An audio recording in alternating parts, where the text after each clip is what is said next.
បាទអនុញ្ញាតគ្រប់នឹងជំរាបសួរបងប្អូនបាទគេមើល YouTube ទៅឃើញពងល្បីបញ្ញាក្អែកឆ្នាំអាយុវែងបាទអញ្ចឹងទៅក៏មករោដែរបងប្អូនព្រោះឃើញពីមុនមិនដែលបានចាប់អារម្មណ៍ឥឡូវនេះល្បីថាជាបញ្ញាក្អែកផ្សំឡើងដាំទឹកញ៉ាំឬក៏ត្រាំស្រាវិសាទៅអាយុវែងបាទអញ្ចឹងនៅក្នុងនោះបងប្អូនខ្ញុំឃើញនៅក្នុង YouTube ហ្នឹងណាឃើញ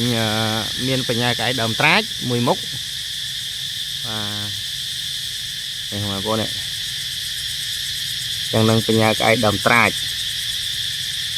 បាទដើមត្រាចមួយមុខហើយនឹងបញ្ញាក្អែកដើមកដោលមួយមុខហើយនឹងបញ្ញាក្អែកដើមសង្កែមួយមុខចឹង3មុខនេះបងប្អូន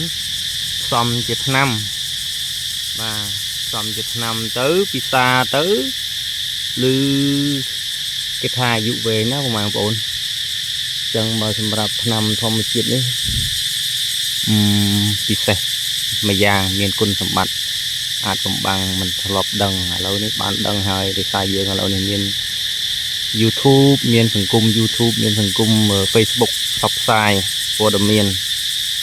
បាទឥឡូវនេះខ្ញុំក៏មកឃើញពីកំប្លោកដែរហ្នឹងបងប្អូនបាទនោះមួយកំប្លោកហើយនឹងនៅដើមខាងនេះបាទនៅដើមខាងនេះមួយកំប្លោកបាទដើមត្រាចបាទចាគុណច្រើនបងប្អូនជាមួយខ្ញុំធ្វើការអញ្ជើញតិចសិនអញ្ជើញលោកគ្រូពេជ្រស្ដាច់ឆ្នាំបា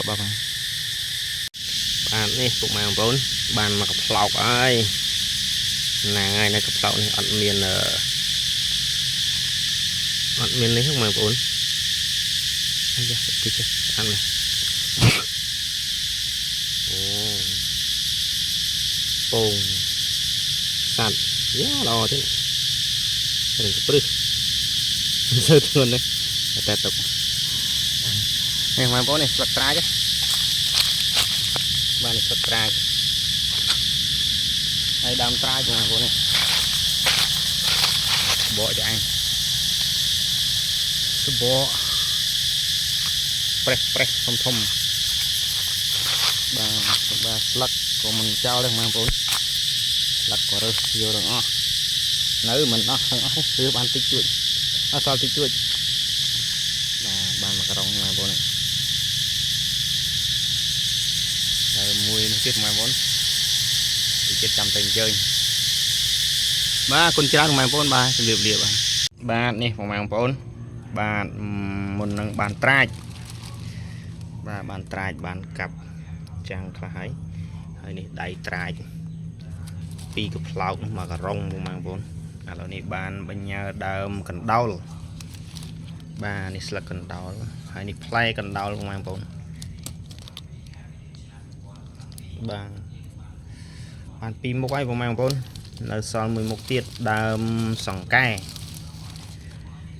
បើតាមខ្ញុំដើររោបញ្ញាក្អែកយូរដែរនៅសៀមរាបនេះដូចជារៀងក្របន្តិចបងប្អូនតែបើដីបាត់ដំបងសម្បូរណាស់បាទហ្នឹងហើយបងប្អូនបានថ្នាំអាយុវែងបានពីរមុខថ្ងៃនេះបានបញ្ញាក្អែកដើមកណ្ដោលហើយនឹងដើមត្រាចបាទគុណច្រើនបងប្អូនបាទជម្រាបលាបាទ